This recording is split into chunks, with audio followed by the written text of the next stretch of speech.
நம்ம சேனல்லேருந்து தொடர்ந்தாப்பில் நீங்கள் வீடியோக்களை பார்க்க நினச்சிங்கன்னா இதுவும் நம்ம சேனலை சப்ஸ்கிரைப் பண்ணுங்கள் கீழே பெல் சிம்பல் இருக்கும் அதையும் கிளிக் பண்ணுங்க. சரி வாங்க நம்ம வீடியோக்குள்ளே போகலாம். வணக்கம் நண்பர்களே. பசுமாடு ஒன்று தினந்தோறும் அழுதுகிட்டே இருந்தது. அதை பார்த்த உள்ளூர் மக்கள் அதிர்ச்சியாகவும் கண்களையும் போனாங்க. ஏன் இந்த பசுமாடு அழுதுகிட்டு இருக்குது, என்ன காரணம்னு எல்லோரும் கேட்கவும் ஆரம்பிச்சிட்டாங்க. அந்த பசுமாட்டின் உரிமையாளர் சொன்ன காரணத்தை கேட்டதுமே அங்கிருந்த மக்கள் அனைவருமே ஒரு நிமிஷம் ஆடியும் போயிட்டாங்க. அப்படி என்ன அந்த பசுமாட்டின் முதலாளி சொல்லியிருப்பார், இது எங்கே நடந்தது அப்படிங்கிற தகவலை தான் இப்போ நம்ம பார்க்க போகிறோம். அதுக்கு முன்னாடி நம்மளுடைய சேனலுக்கு லைக் பண்ணுறதை மட்டும் மறந்துடாதீங்க. அப்போ தான் நம்ம போடுற வீடியோ அனைத்துமே நோட்டிஃபிகேஷனாக வரும். சரி வாங்க நம்ம வீடியோக்குள்ளே போகலாம். இந்த சம்பவம் புதுச்சேரியில் நடந்த உண்மை சம்பவம். பெரும்பாலும் மாடுகள் இல்லாத வீடுகளை இப்போ நம்ம பார்க்கவே முடியாது இல்லையா? ஏன்னா பசுமாடுகள் நம்ம வீட்டுக்குள்ளே ஒரு நபராகவே வளர்க்குற ஆரம்பிச்சிட்டாங்க இல்லையா?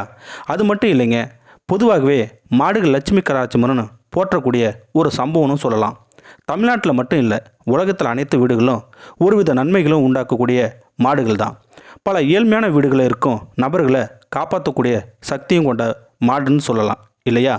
ஒரு சில வீடுகளில் ஆடு, கோழி, மாடுன்னு வளர்ப்பாங்க. அதுலேயும் மாடுகள்னாவே அதிக லாபம் ஈட்டி தரும் ஒரு ஜீவன் கூட சொல்லலாம். இதுவே உண்மையான சான்று. இந்த மாடுகள் வைத்தே அதிக வருமானத்தையும் ஈட்டி வந்துக்கிட்டு தான் இருக்காங்க மக்கள். அதுலேயும் அத்தியாவசியம் ஆயிடுச்சு. ஏன்னா மாடுகளிலிருந்து கிடைக்கும் பால் மூலம் அதிகப்படியான லாபம் கிடைக்கும். சிறியவர் முதல் பெரியவர்கள் வரை பால் குடிக்காத நபர்களே இல்லை. இதுவும் ஒரு அத்தியாவசிய பொருளாக ஆகி போயிடுச்சு. வீட்டில் பால் பாக்கெட்டு இல்லைன்னா அந்த வீட்டில் சண்டையும் வந்துடும்.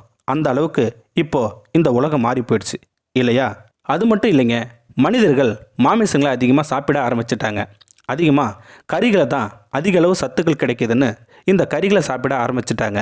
முன்னொரு காலத்தில் கோழிக்கறி, ஆட்டுக்கறின்னு சாப்பிடுவாங்க. இப்போ மனிதர்கள் அனைவருமே எல்லா கறிகளையும் சாப்பிட ஆரம்பிச்சிட்டாங்க.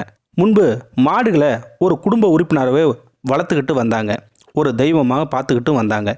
இப்போ அந்த மாடுகளையும் கறியாக்கி சாப்பிட ஆரம்பிச்சிட்டாங்க இல்லையா? இதனால் எவ்வளோ சங்கடங்கள் உருவாதுன்னு புதுச்சேரியில் ஒரு முதியவர் சொன்னதுனால தெரிஞ்சுக்கிட்டோம்.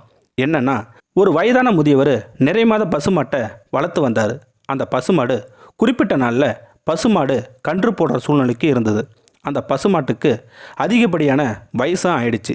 சரி, இந்த மாடு கன்று போட்டுச்சுன்னா கன்றை வளர்த்துக்கிட்டு அந்த தாய் பசுவை விற்றுலான்னு முடிவு பண்ணார் அந்த முதியவர். அதே போல் கன்றும் போட்டது. சில நாள் கழித்து அந்த தாய் பசுவை மாட்டை விற்றுட்டார் அந்த முதியவர். வாங்கின நபர் ஒரு கறி வியாபாரி. அவர் அந்த மாட்டை கசாப்பு கடைக்கு வண்டியில் ஓட்டிக்கிட்டு போகிறாரு. இதை பார்த்த தாய் பசுவின் கன்று கூடவே போகுது. தன்னோட அம்மாவை எங்கே அழைச்சிக்கிட்டு போகிறீங்க, என்னை ஏன் தவிக்கி விட்டு போகிறீங்கன்னு தாய் பசுவின் வாகனத்தை தொடர்ந்து கூடவே ஓடுது அந்த கன்று. சரி, அந்த வியாபாரி இந்த கன்று பிரிய முடியாது போலன்னு இருக்குன்னு அதையும் விலைக்கு வாங்கிட்டாரு அந்த வியாபாரி. மறுநாள் காலையில் அந்த வியாபாரி அந்த தாய் பசுவை கொன்று கறிக்கு பயன்படுத்துகிறாரு. அந்த வியாபாரி இதை பார்த்த அந்த கன்று தன் தாயை கொன்னுட்டாங்கன்னு நினச்சி கத்திக்கிட்டே இருந்தது. இதை பார்த்த வியாபாரி அதை பொருட்படுத்தவே இல்லை. சில நாட்கள் போக போக அந்த கன்று தன்னுடைய தாயை கொன்ன இடத்துல போய் தன்னுடைய கால்களால் தடவி தடவி அழுதுகிட்டே இருந்துதான். இதை பார்த்த ஒரு சமூக ஆர்வலர் ஏன் இந்த சின்ன பசுமாடு அழுதுகிட்டே இருக்குதுன்னு கேட்க, இந்த மாதிரி சம்பவம் நடந்ததுன்னு சொன்னாங்க. தன்னுடைய தாயின் இழப்பை தாங்க முடியாத அந்த கன்று தினந்தோறும் அழுதுகிட்டே இருக்குதுன்னு சொன்னாங்க அந்த மக்கள். இதை பார்த்த மக்களும் வியந்து பார்க்கவும், வாயில்லாத ஜீவனுக்கு இப்படி ஒரு பாச போராட்டமான நினச்சி எல்லோருமே வருத்தமும் பட்டாங்க. இதை அந்த சமூக ஆர்வலர் ஒரு ட்விட்டர் பக்கத்தில் பதிவிட்டிருந்தார். அதுக்கு அதிகப்படியான கமெண்ட்ஸ்களும் வந்துக்கிட்டே இருக்குது. அதிகப்படியான மாடுகள் தமிழ்நாட்டில் மட்டும் இல்லை, கேரளாவுக்கும் கறிக்கு பயன்படுத்திக்கிட்டு வராங்க. இதை தவிர்க்கணும்னு சொல்லிக்கிட்டு வராங்க சமூக ஆர்வலரும்.